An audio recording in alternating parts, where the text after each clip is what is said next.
Pengumpulan informasi terkait kasus meninggalnya seorang anak di Kabupaten Ngada saat ini sudah dilakukan. Bersumber dari media sosial, anggota DPR RI Komisi 13 diinformasikan laporan hasil asesmen dari pemerintah Kabupaten Ngada mulai dipublikasikan.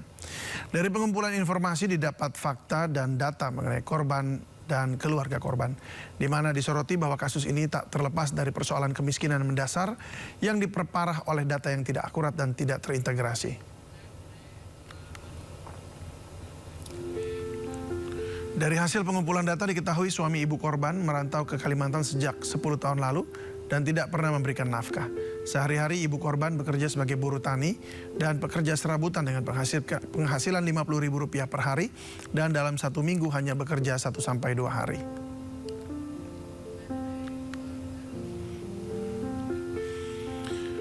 Diketahui juga bahwa SDN Ruto Jawa ternyata mematok uang sekolah sebesar 1,2 juta. Di mana korban sudah membayar tahap 1 sebesar Rp500.000. Sisa yang harus dibayar tahap 2 adalah Rp720.000. Alasannya karena bulan Mei 2026 SDN Ruto Jawa menjadi tuan rumah pelaksanaan kegiatan Hardiknas.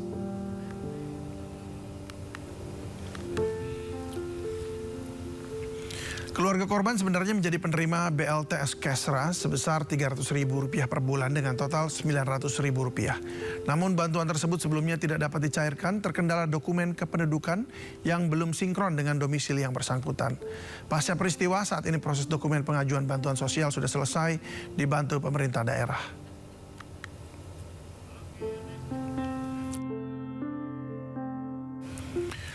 Sementara itu, Bupati Ngada Raimundus Bena membantah keras kabar yang mengaitkan kematian korban akibat tidak dibelikan buku dan pulpen. Bupati Ngada Raimundus Bena mengatakan, perlu saya tegaskan, informasi itu tidak tepat, motif bunuh diri bukan karena buku atau pulpen. Pemerintah akan menelusuri penyebaran informasi keliru tersebut. Raimundus mengatakan pemerintah daerah akan berkoordinasi dengan kepolisian untuk menelusuri sumber penyebaran informasi keliru itu. Ia menilai narasi yang tidak akurat berpotensi menimbulkan kesalahpahaman dan memperburuk situasi.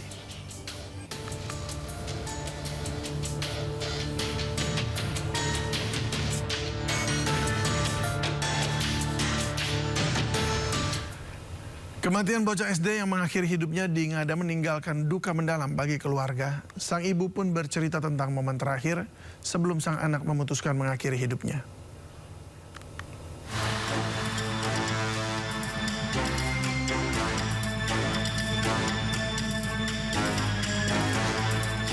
Duka menyelimuti keluarga usai kematian tragis YA.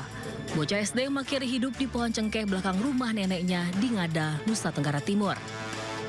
Maria Goretti TA, sang ibu, begitu kehilangan anak bungsunya yang sehari-hari selalu ceria.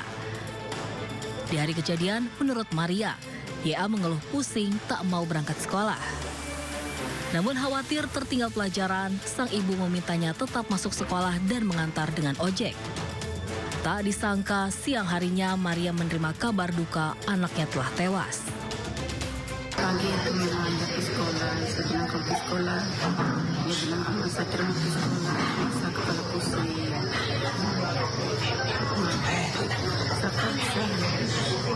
Saya paksa ke sekolah. Nanti di sekolah kalau kau rasa bagaimana, kau izin guru pulang. Begitu. Tahunya dengar berita jam 11 lewat. Belum ada kantin dia. Jadi hari Senin itu dia hanya tanya itu PIP saja. Ini masa punya PIP itu bagaimana sistemnya. Tidak ada gangguan saya, ya uang banyak. Sekarang uang dari mana? Itu yang mama terima, sedang tidak.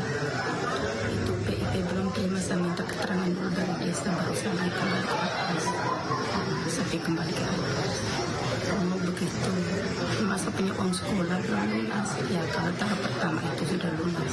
Nanti saat terima PIP itu baru langsung potong itu punya uang sekolah. Di sekolah, YA merupakan murid yang pintar. Ironis, karena kesulitan ekonomi tak mampu membeli buku, YA nekat mengakhiri hidup.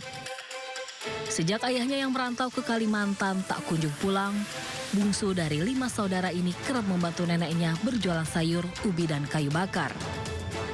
Dari Ngada, Joni Nura. iNews melaporkan.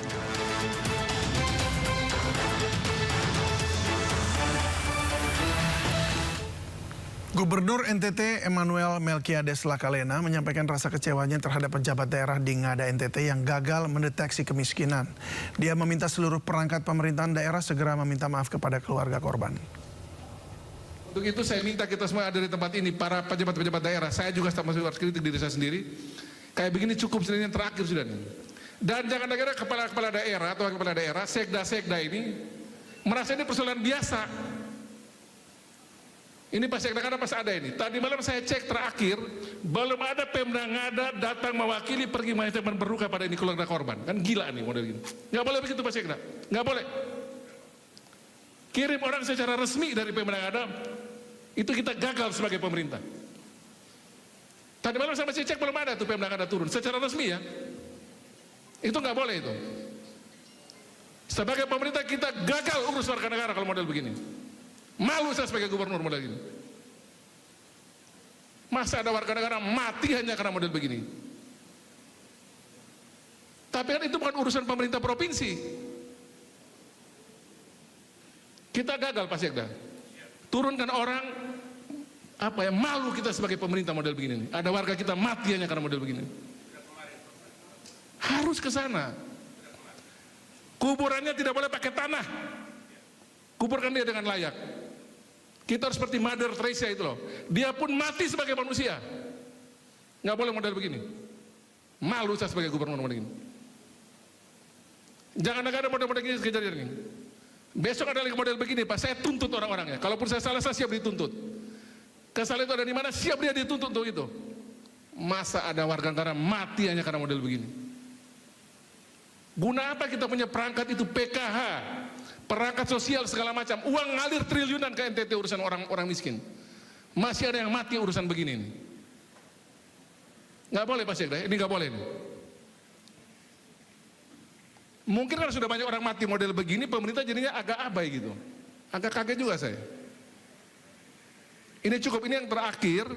Besok secara berjenjang bertingkat, siapa punya tanggung jawab, kita eksekusi dia. Mendadak dirumahkan dan tidak diperbolehkan mengajar, ratusan guru honorer di Asahan Sumatera Utara berunjuk rasa di depan kantor Bupati Asahan. Para guru honorer menuntut pertanggungjawaban Bupati Asahan.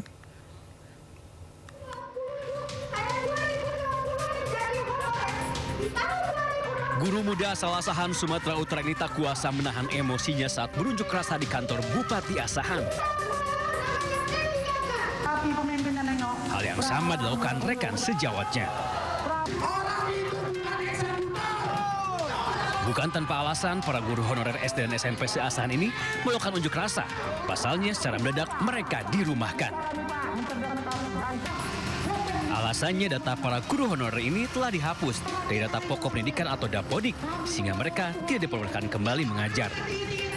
Selain itu muncul kebijakan baru yang melarang keberadaan guru honorer mengajar di sekolah. Para guru honorer ini pun menuntut pertanggungjawaban dari Bupati Asahan. Ini akan kita pertanyakan ke kita, oke? Pak Kadis nanti hari ini ya diperintahkan Pak Bupati untuk membawa aspirasi saudara-saudara guru Pak Guru untuk ke Kementerian Pendidikan. Dalam tuntutannya, para guru honorer ini juga berharap pemerintah dapat mengangkat para guru honorer menjadi P3K paruh waktu. Dari Asahan Sumatera Utara, Ulil Amri, iNews melaporkan.